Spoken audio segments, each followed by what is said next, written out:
Breaking news, pagkapanalo ng rebelding grupo sa Syria, tila ay nagdulot ng kalituhan sa mainstream at social media kung saan ay kapansin-pansin ang mga kumakalat na balita na matapos mapabagsak ng HTS kasama ang ibang rebelding grupo, ang pamahalaan ni Bashar al-Assad ay napabalita kaagad sa ilang mainstream media na sinalakay ng Israel ang ilang bahagi ng Damascus na tila ay nagpapahiwatig na sa kabila ng pagkapanalo ng mga rebelding grupo para sa kalayaan ng Damascus ay tila nga ang Israel naman ang nagsisilbing banta para sa rehiyong ito.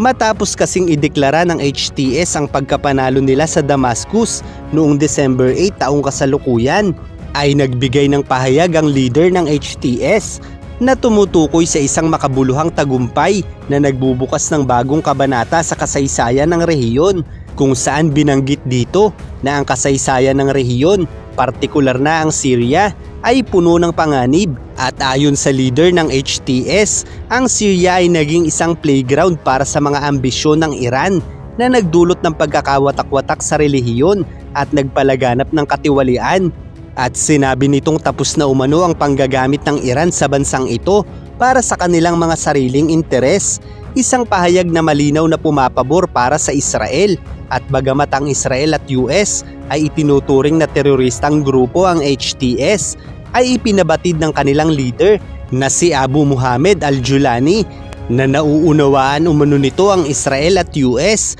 at sinabing ang mga bansang ito ay kabilang sa mga bansang may kakayahang pabagsakin ang kanilang puwersa, subalit umaasa umano siya na mauunawaan rin ng dalawang bansa ang pagkakaiba nito sa mga teroristang grupo gaya ng ISIS, dahil ayon kay Julani, ang kanilang layunin ay tumataliwas sa mithiin ng ISIS na tanging ang kanilang relihiyon lamang ang kanilang ipinaglalaban, na kumikitil ng mga inosenteng tao para sa kanilang relihiyon, dahil ang HTS umano ay bukas sa pagtanggap ng iba't ibang relihiyon para sa kalayaan. At sa mga pahayag ngang ito ni Julani ay malinaw ang pagnanais nito na mailagay na sa kapayapaan ng rehiyong ito. Kaya naman ang muling pumutok ang balita na muli na namang inatake ng Israel ang Damascus matapos ang pagpapatalsik kay Bashar al-Assad, ay nagkakaroon ng masamang imahe ngayon ng Israel. Dahil ang pag-ataking ito matapos ang pagkapanalo ng mga rebelding grupo sa Syria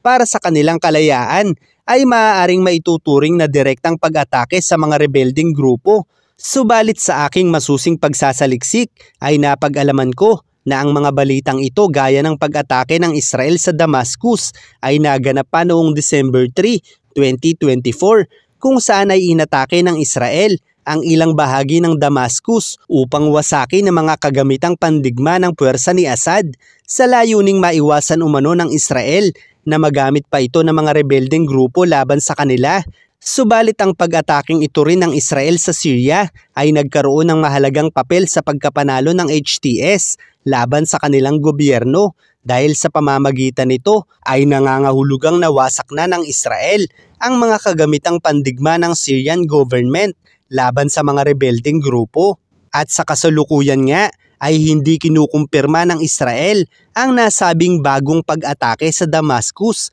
Sa halip ang naging pahayag ng Israel ay nagpadala lamang sila ng kanilang puwersa sa border ng Golan Heights dahil sa paglikas ng Syrian government forces sa lugar na ito, dahil maaari umano itong sakupin rin ng rebelding grupo na maaaring umatake kalaunan sa puwersa ng Israel sa Golan Heights. At ayon pa kay Netanyahu ay pansamantala lamang ang kanilang presensya rito hanggang wala pang nabubuong negosasyon sa kung sino ang bagong mamumuno sa bansang ito. Kaya't sa madaling salita, ang Israel ay hindi pa kumpirmadong nagsagawa ng panibagong pag-atake sa Syria matapos ang pagkapanalo ng rebelding HTS sa bansang ito. Dahil kung ito ay totoo, ay dapat umalma na ang HTS kung inatake na sila ng Israel matapos ang kanilang pagkapanalo. Bukod pa riyan ang ilan sa mga videong ginagamit na nagsasabi sa mga panibagong pag-atake ng Israel sa Damascus ay mga lumang video ng airstrike ng Israel sa Damascus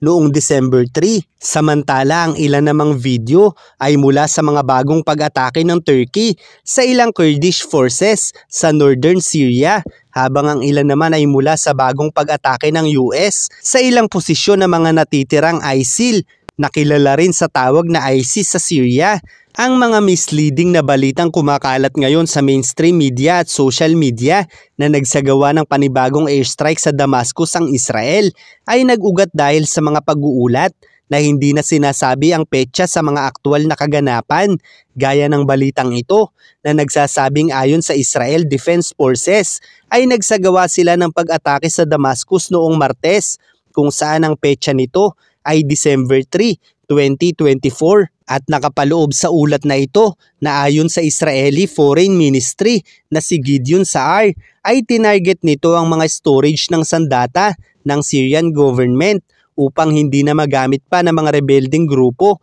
kabilang na ang Hezbollah. Subalit ang muling paggamit ng mga pahayag na ito makalipas ang ilang araw ay nagbibigay ng mensahe na tila nga ay mga bagong kaganapan lamang ang mga ito, kung kaya't ang balitang ito ay nagtetrend ngayon sa mainstream at social media na tila nga ay naganap lamang ito matapos ang pagbagsak ng Syria sa rebelding grupo na nagbibigay ng masamang imahe para sa Israel.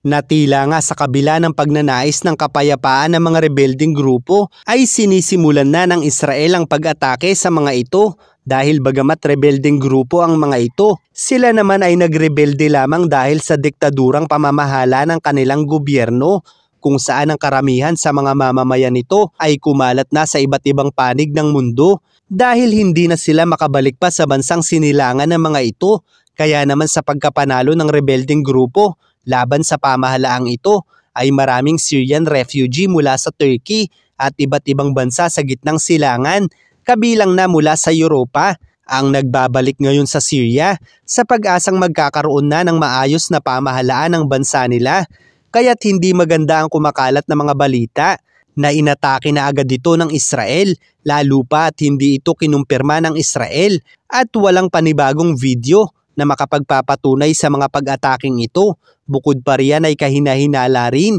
na muling aatakihin ng Israel ang Damascus sa petsang December 8 o December 9 para wasakin ang mga sandata ng Syrian government dahil nga December 3 pa lamang ay nawasak na ito ng Israel. Kaya huwag basta magpalinlang sa mga lumalabas na balita dahil bagamat nangyari nga ang mga ito ay maaari itong magdulot ng negatibong impresyon sa mga tao na maaaring maglihis ng mga katotohanan sa mga balitang ito. Kaya't upang hindi tayo malinlang at umasenso ang ating karunungan ay palagi tayong humanap ng solidong kaalaman.